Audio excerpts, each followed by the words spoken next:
धरती पर भगवान राम ने अपने सारे काम कर लिए थे, अब उनकी मृत्यु का वक्त सामने आ गया था।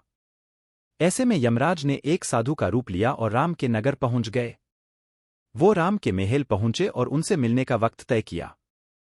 फिर वो श्री राम से मिले और उन्होंने उनके बीच होने वाली बातों को सबसे छुपाकर रखने की शर्त रखी।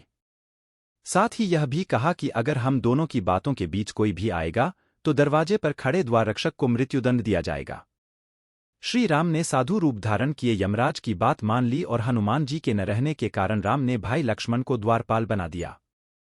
फिर यमराज अपने असली रूप में आए और बोले, भगवान आपका पृथ्वी पर जीवन पूरा हो चुका है।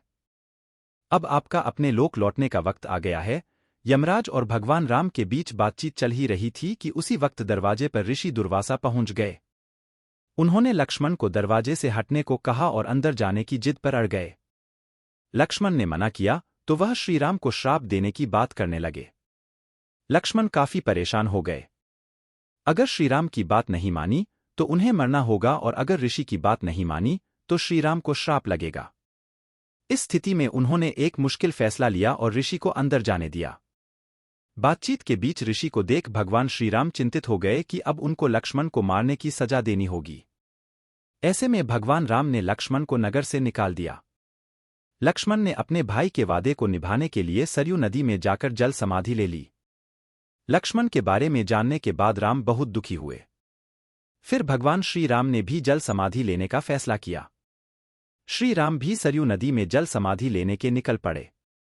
उस वक्त वहां भरत, शत्रुघ्न, हनुमान, सुग्रीव और जामवंत भी मौजूद थे। देखते ही देखते भगवान श्रीराम सरयू नदी में समा गए।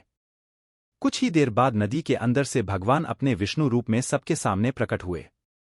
उन्होंने अपने भक्तों समेत वहां मौजूद हर किसी को दर्शन दिए। इस तरह भगवान राम धरती पर अपने जीवन को पूरा कर स्वर्ग लौट गए।